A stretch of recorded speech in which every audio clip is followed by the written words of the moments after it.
How Tribalism Hurts Men by Midwest. I've written before about the plight of the desperate man. Increasingly, your average man has lost his sense of identity, his sense of connection with people, his community, and the greater world. Not only that, but his prospects in life are diminishing at a rapid pace. His labor does nothing to reward him. Instead, his job exploits him while gaslighting him into believing that his personal and work-related failures are his own doing, not from the powers above. His fellow men and women ignore him and don't see him as an equal. Rather than sympathizing with Sisyphus, who is burdened to carry a stone forever, his neighbors believe that he simply, quote, didn't work hard enough, or that he must be carrying that boulder which towers over his body for a good reason. He wouldn't be in this situation if he didn't deserve it. He did it to himself. A popular saying among some of the online black pill incel space is, quote, men are not human beings, men are human doings. This statement, unpopular and controversial as it may be, brings to the surface what most men think of themselves deep down when asked about their existence. Some men, ironically, take pride in this fact because they alone want to be the provider of the family, the one that everyone should be dependent upon. If not for their family, then it is their workplace which could not exist or function properly without them. However, the desperate man cannot take pride in anything because he is without anything to take pride or joy in. He is without a fulfilling career, relationships, socialization, status, validation, etc. As I've written about before, this man resorts to substitutes to meet these basic needs because he is starved for any type of recognition that he is alive. The desperate male longs so much for a loving companion to greet him with a warm smile that he will resort to a virtualized emotional prostitute in the form of an animated girlfriend just to have this desire met. He isn't happy or satisfied with this life, but for him, it is better than existing without any recognition at all.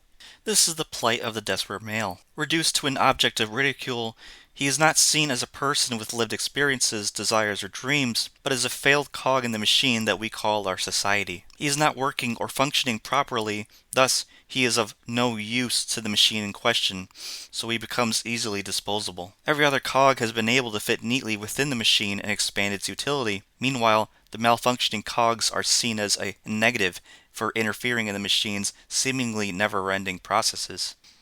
These statements and images of masculinity, of what men should be and what men ought to be doing, don't address any real concern the desperate male has. Likewise, approaching the whole of this man's life as being an existence meant not for his own sake, but for the sake of capital, for people who do not share any love for him, and for the people who will otherwise forget about him the moment he passes, does nothing to solve the crisis of meaning he faces when the very world is against him.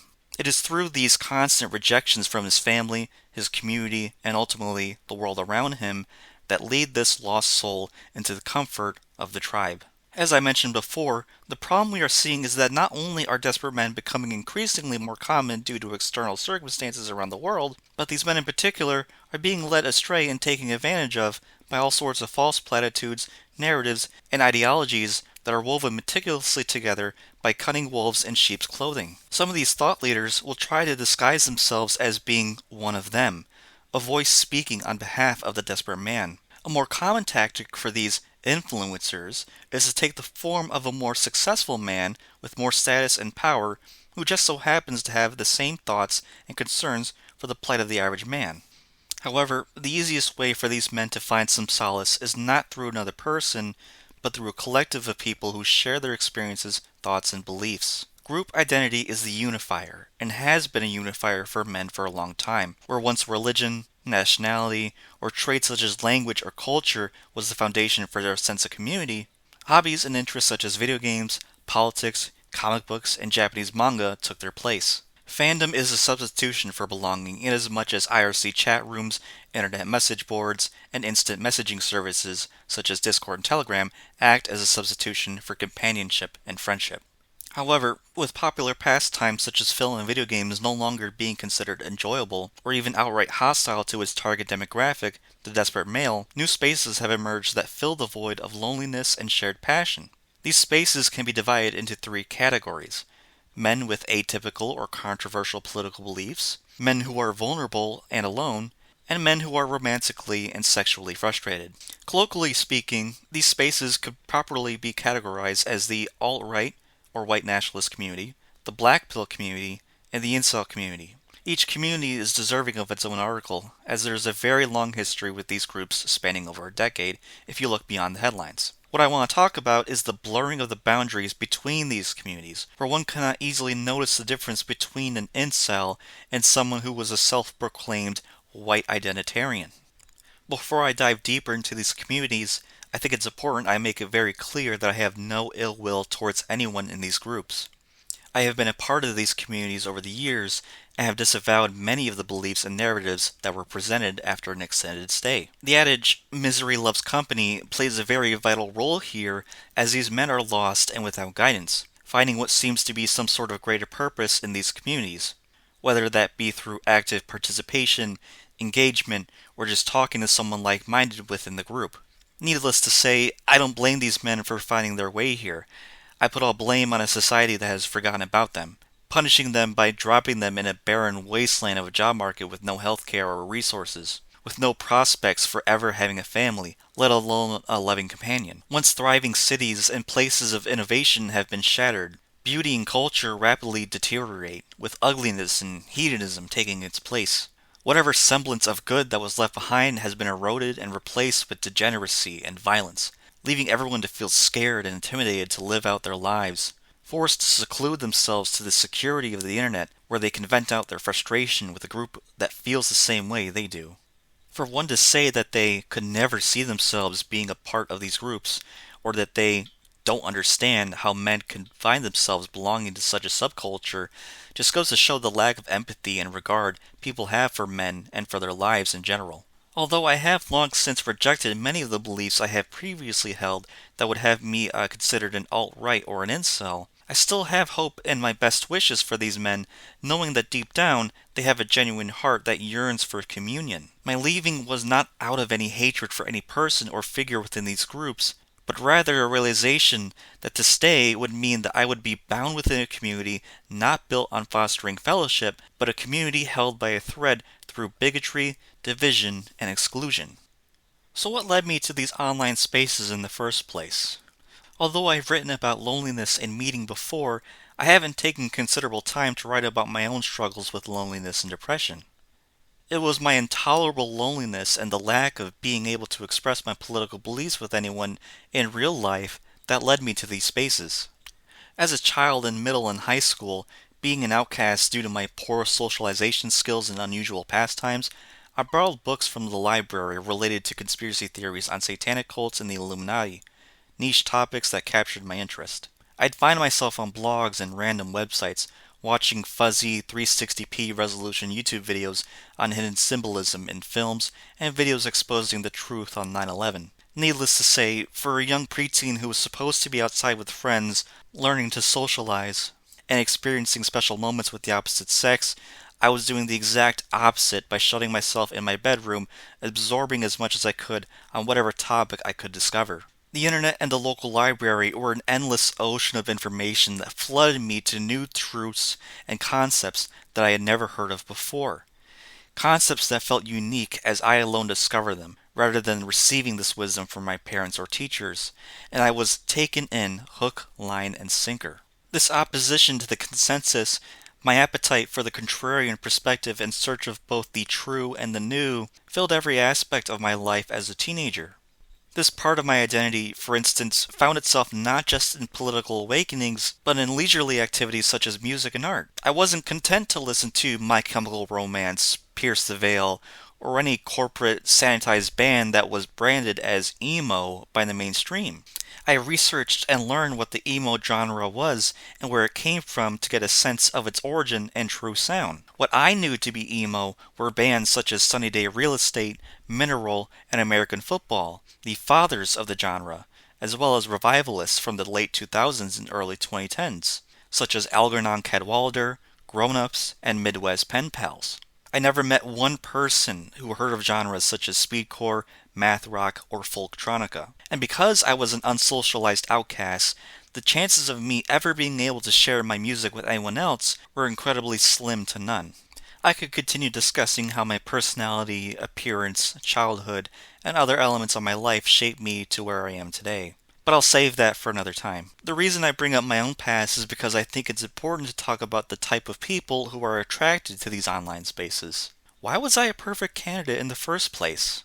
As I just outlined, a conspiracy theory oriented mindset at a very young age, coupled with a lack of intimate relationships and a poor sense of self worth, complemented with physical and emotional abuse from various father figures, led me to various places where I could vent my frustrations while also being in the company of older male figures who took the role of being a leader, guiding a vulnerable adolescent with direction. If we're talking about the incel community or the black pill community, we're not seeing a group of chads or successful men with status to their name. Quite the opposite. I've already mentioned how it is the desperate man that will take refuge in these spaces. Outside of hopelessness and isolation, another quality of these men to consider is behavior. While this is just speculation on my part, I believe it's possible that many, if not all of these desperate men in these communities suffer from some sort of mental illness or trauma.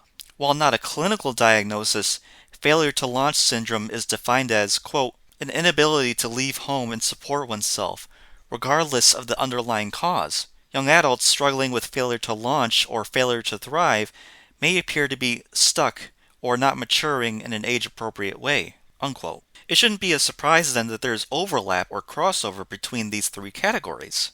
Although the white nationalist, incel, and black pill communities seem different on the surface, each filled with people with seemingly different motivations for joining, the reality is that they are more alike than different.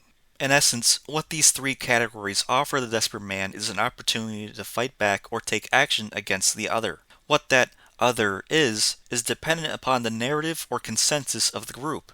For the incel community, that other is women. More specifically, superficial, attractive, haughty women. These women may also be feminists or at least inclined to believe many ideas that became mainstream after the third wave of feminism. Generally speaking, an antagonism against the other isn't necessarily a bad thing. In Christianity, the other to be avoided is sin. Hedonism, for instance, is a vice destructive to the soul where one only pursues that which is desirable to the flesh. These carnal, selfish appetites lead to other sins such as gluttony or lust.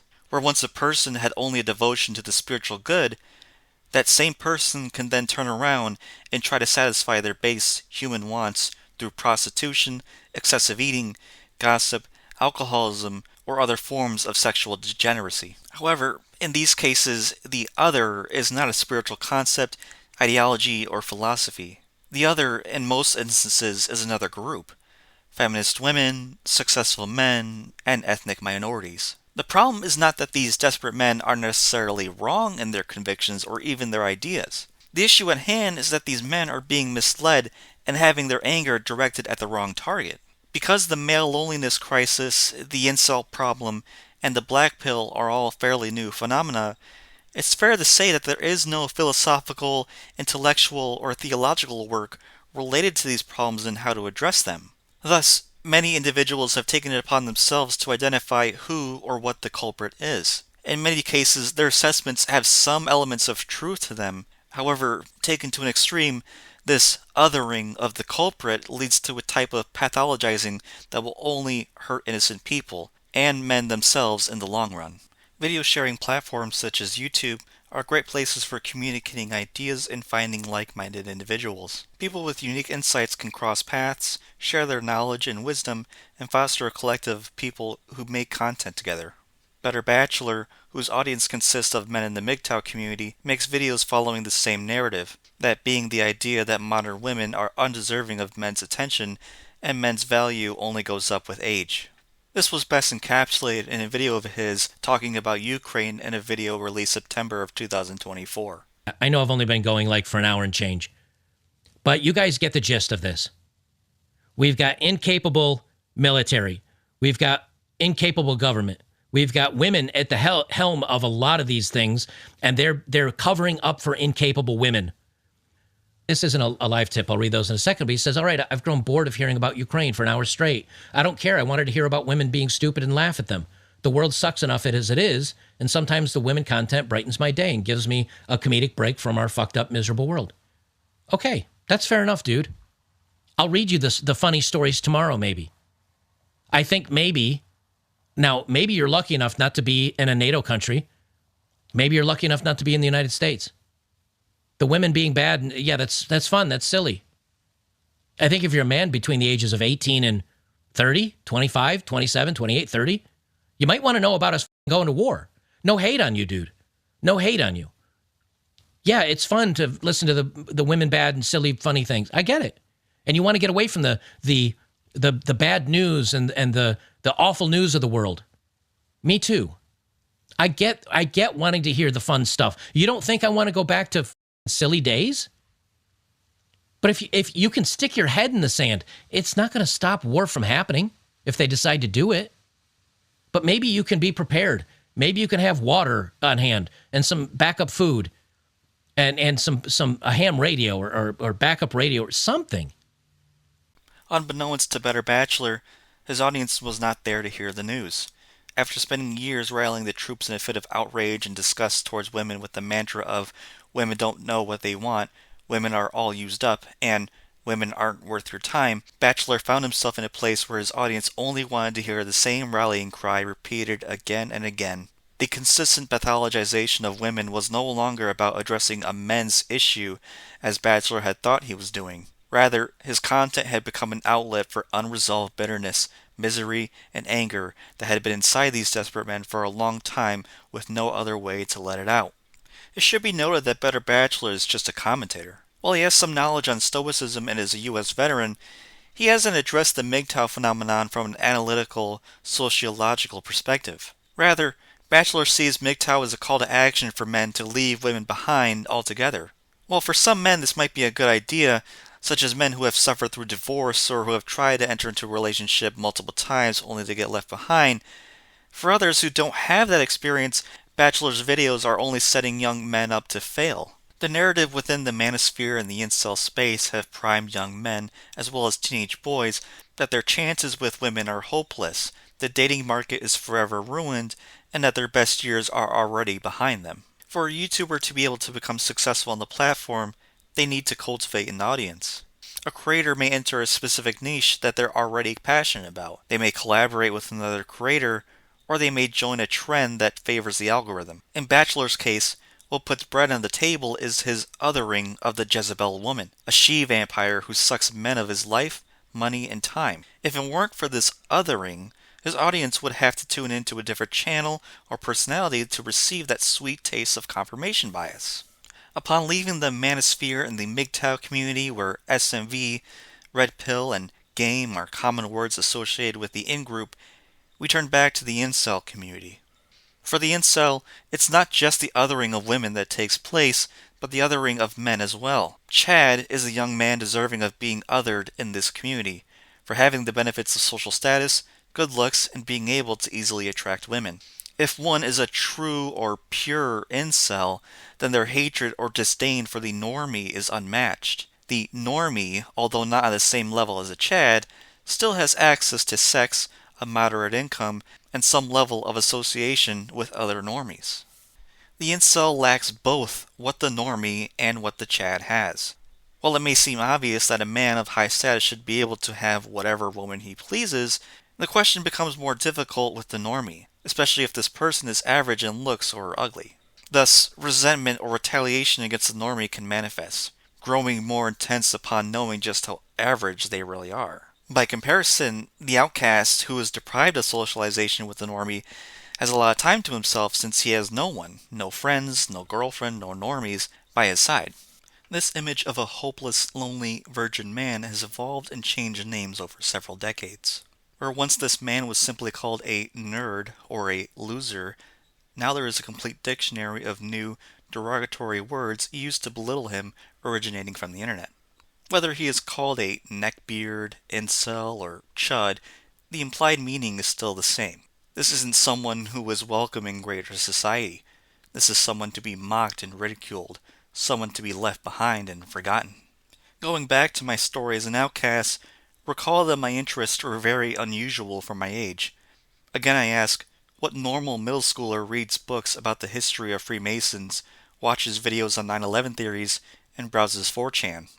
Much like how I was able to find these topics out of my own curiosity and because of my own personal loneliness, many men today find themselves in movements and echo chambers, embracing ideologies with other outcasts just like them. One of these more radical ideologies that still has a presence within the black pill and incel space is white nationalism. In order to talk about white nationalist sentiments in these spaces, we need to talk about the antagonism that white men understandably felt throughout the late 2010s. In a post-Occupy America, a division was made to disrupt a type of class consciousness from forming against predatory lenders, corporatists, and bankers who exploited working Americans. To do this, the elites in power squashed any dissent against those who hoarded their wealth by weaving a narrative that racism and sexism were, in fact, not over, but had only evolved. By doing this, the average Obama-supporting liberal, as well as the progressive Democrat, with the status of being on the right side of history and being the more empathetic, caring one, turned their vitriol against the innocent, the white working man. You're probably already familiar with many of the headlines and events over the course of the years that demonstrated this discrimination against white men. How corporations such as Coca-Cola, with the help of disgraced author Robin DiAngelo and Dr. Carolyn Borsenko, told employees to be, quote, less white. How Caucasian historical figures such as Cleopatra or Hannibal were both portrayed by black actors. How the It's Okay to Be White campaign of 2017, an effort to push back against anti-white rhetoric, was deemed a hate symbol by the Anti-Defamation League, the same ADL that promotes Zionism, a Jewish supremacist ideology, and the genocide happening in Gaza. Not only was this type of bigotry against the white working class man allowed to happen, it was tolerated. Like a pressure valve trying to stop itself from bursting, eventually, with enough force applied, no amount of resistance can stop the inevitable from happening. Following the election of Donald Trump, a backlash against both the liberal establishment and the conservative wing of the Republican Party would form. The alt-right would be a voice for the disenfranchised white man who was hated by the left and neglected and abused by the mainstream voices on the right. The alt-right correctly pointed out the current establishment crusade against not just white men, but whiteness and white culture from elite colleges, places of employment, and government institutions. But with every subsequent attack on white men from ivory tower liberals and sheepish conservatives, the alt-right would fight back even harder. Values and ideas that both moderate conservatives and liberals held would be quickly disbanded in favor of rhetoric that was deemed pro-white. Colonialism of the indigenous American was a good thing, a triumph of the white man. Abolition of the black slave was seen as a tragedy, and Hitler would be seen as a sympathetic, misunderstood leader whose motivations were seen as good for the German people. Ordinary white people who spend their days with their families, working or going to school, trying to live a seemingly normal life, are not going to have any thoughts of white genocide crop up in their mind. When an average white person's primary focus is on their immediate family, their job, and their daily survival, they'll have less concern and less time to think about white birth rates, racial IQ differences, and minority crime statistics. But for the white male on the fringes of society, the white male who comes home to Discord servers and websites such as the Daily Stormer, American Renaissance, or the RightStuff.biz, he enters a space that enables him to pathologize the other. Where the white American plays the role of both the great conqueror and the victim, the fault lies not with systemic oppressive elites or corporatists exploiting workers for low wages who rob them through taxation and unpaid overtime, but with migrants and other replaceable ethnic workers who are in competition with other low-wage white Americans. It's this same white nationalism that makes one ignore the plight and suffering of the black American, the Asian American, or the indigenous American. Thus, that same black, Asian, or indigenous American who also identifies as an incel, rather than being in solidarity with white incels, is cast out by the white nationalist. From the white nationalist perspective, the minority incel is still causing harm to the one who is actually suffering the most. The white nationalist who spends enough time in these spaces will adopt the idea that their life wouldn't be so bad had it not been for all these different racial groups occupying the same space as them. Arguments for state-sanctioned segregation, abortion of ethnic children, and other pro-white policies will not only be incentivized, but encouraged and tolerated through the use of humor and memes. This type of tribalism didn't come from nowhere. To quote Dr. E. Michael Jones of Culture Wars magazine, "White boys are Protestants who don't go to church anymore." End quote. Suffering the fate of isolation from society and having to endure a life that feels meaningless, many of these incels turn to this radical ideology as a coping mechanism. Much like how my curiosity for conspiracy theories filled the void in my heart that loneliness had created, white nationalism for many of these desperate men fills the need for community by creating a sense of group identity, a common enemy to fight against, and a rallying cry greater than anything Better Bachelor could propose. Eventually, enough time in an echo chamber away from the dreaded Chads and Normies will lead one to a dark place once thought unimaginable to end up in. It's here where we arrive at the final destination that these spaces led us to all along. While some men may have thought of white nationalism as a plea for higher white birth rates, and some incels may have thought of their community as a type of brotherhood for hopeless men, the reality of the situation is much more ominous. The wide open paths that were taken lead these desperate men to fatalism and nihilism, all while advocating eugenics through genetic determinism. Their lack of validation, coupled with being a fugitive from the wider society, on top of having nothing and no one to care for them, leads them to resent the world and everyone in it. For those who have already preconceived or inherited biases against minority groups in particular, fascism and white superiority complexes are used as a skin suit or cosplay to mask these men's lack of anything tangible or noteworthy that would make their lives meaningful. It'd be different if these men were just introverts or lonely men who felt betrayed by their government and society. But the white nationalist incel has fascism, hatred, and racism, where love, compassion, and mercy for the other once were. To quote former President Lyndon B. Johnson, if you can convince the lowest white man he's better than the best colored man, he won't notice you're picking his pocket. Hell, give him somebody to look down on, and he'll empty his pockets for you. Unquote. This deadly combination of a lack of self-awareness and a sense of superiority is delusion at best and narcissism at worst. However, it shouldn't surprise anyone that the so-called leaders of these spaces will oftentimes take issue with their own followers. Here's what Richard Spencer has to say regarding his own followers within the alt-right. My experience with the alt-right has been to a large degree an experience with incels, and in many ways man-led incels. And I don't really think much good can come from these people who hate the world, are mad at everything, and so on. I think that if we're going to create a movement that's ultimately going to triumph, it's going to be an alpha movement. So a lot of these man-led incels, they say it's the end of the world, but it's just the end of them. The tragic irony is that many within the white nationalist and incel space will still cling to these online influencers, even as they insult them to their face and directly tell them that they don't matter and don't care about them. Although Spencer is correct in the sense that the majority of the alt-right was made of desperate men, Spencer's idea of what the movement was supposed to look like did not take into account the fragile state of white men, or men in general. Needless to say, the distraught man whose soul has been crushed cannot carry a sword into battle, and telling him that he needs to get angry, or that he's just not trying as hard as he could, won't be enough to make him fight even if his life depended on it. The desperate man is lacking in many things that are vital to his survival and willingness to move forward in life. No more is this evident than in Tommy Lahren infamous rant that went viral against Gen Z men, blaming their lack of desire to work and start a family on laziness. Lahren fails to realize that many of the expectations and dreams, even simple ones, that men were told were achievable in adulthood are nigh impossible now.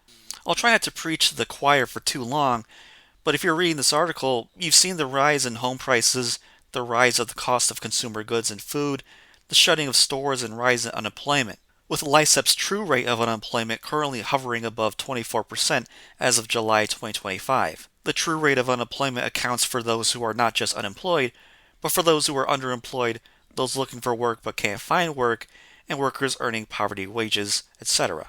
Today's men enter a world where they are relentlessly beaten down and abused by a system that doesn't care about what happens to them. A system that only sees people as a resource to have their labor and assets extracted from them. The system doesn't see man as one with desires, hopes, dreams, ambitions, or any form of agency or value by mere existence. If the man doesn't contribute to the system, he is seen as a defunct part that needs to be thrown away. I write all this in hopes that you come away understanding that the current fracture within these online spaces isn't helpful to anyone.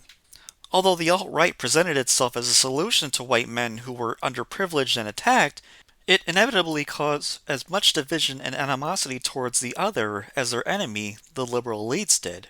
By having race as their primary identity rather than religion or nationality, the white incel views every problem such as wealth inequality, job and food insecurity, immigration, housing, and even dating through a narrow racial lens. The idea of having white Americans unite under race is a fool's errand, as white Americans cannot answer what makes white Americans unique or different, nor can they answer who or what a white American even is. White nationalists in America conveniently forget their own history, where the Irish were enslaved by the English settlers and considered European trash and anti-immigration propaganda. The American Republican Party of the 19th century would continue this hatred of European migrants with anti-German, anti-Catholic rhetoric, prolonging the narrative of their Puritan ancestors, whose Calvinist theology led them to believe that they were God's chosen and everyone else was Amalek. This sort of tribalism along artificial social constructs such as color doesn't do anything but divide the working poor, the underprivileged, and the disenfranchised. They begin to bicker amongst each other about who has it worse, creating more categories of already hurt men to divide each other even further. This type of purity spiraling leads others to conclude that there has to exist fakers or posers within a congregation of losers and have-nots.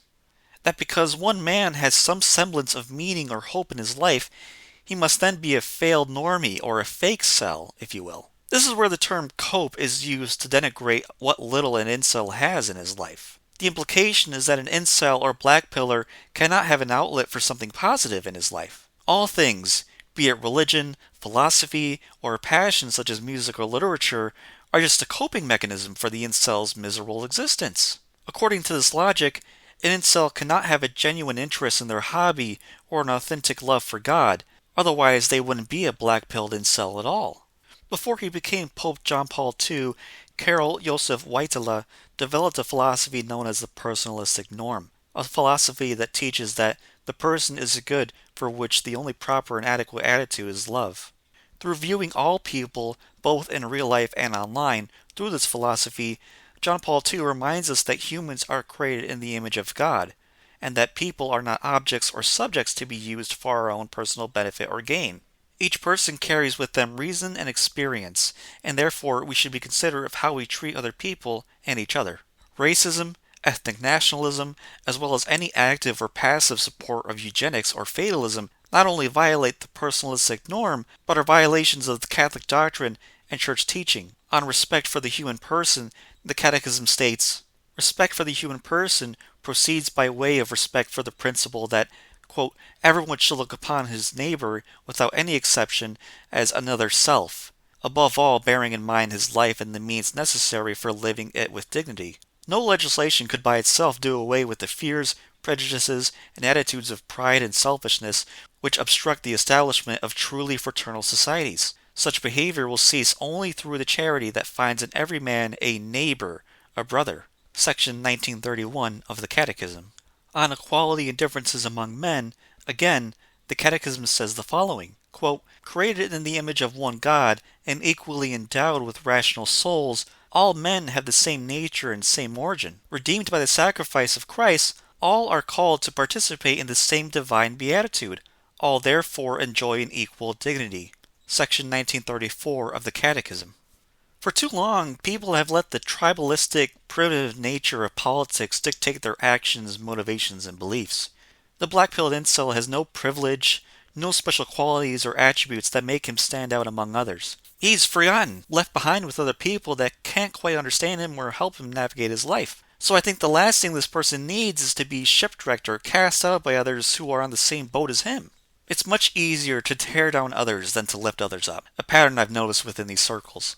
I'm guilty of it, and I'm not setting myself up as an example of what to do or how to behave. But I think back to times where I have been loved in the past. I think about times where I could or should have been comforted, only to be greeted with shame, mockery, and gaslighting. I think of the people who felt what was in my heart and knew how to take care of me. And I think of the pain I feel knowing that they're all gone. I can't do much with what I have now. All I have is a voice that I hope can reach others.